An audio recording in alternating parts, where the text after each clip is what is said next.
ngayon ng COMELEC na hindi exempted sa gun ban ang mga kagawad ng media. Ito ay maliban kung meron silang exemptions na umaalinsunod sa probisyon ng COMELEC gun ban. Alamin natin ang detalye sa ulat ni George Bandola. Hindi exempted ang media sa gun ban. Giit ni COMELEC spokesman James Jimenez, lahat ay dapat tumalima sa gun ban ngayong panahon ng eleksyon.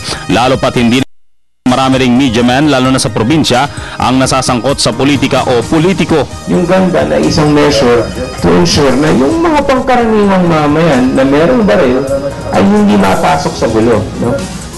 Deterrent yan. Kasi kuminsan, kunyari, ordinaryong tao ka lang, di ba? Balanse ka naman, ganyan. Pero pagdating kasi ng politika, kuminsan na-unbalance ang mga temper natin eh. Nagmatigas din ang COMELEC na hindi pwedeng i-extend ang airtime na pinagkakalob sa mga media company sa pag-e-ere ng mga political endorsement o campaign kahit na umaapi lang dalawang malalaking network dito.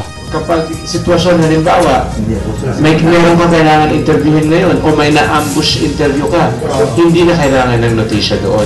Ang notisya para lang doon sa mga talagang guesting. Samantala, nakatakdang magretiro sa February 2 ang dalawang commissioner ng COMELEC na sina Rene Sarmiento at Armando Velasco.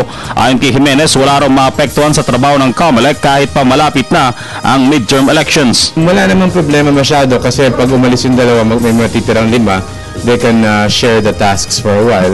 Yung mga kaso na pending siguro might farmed out. Para sa Telebisyon ng Bayan, George Bandola.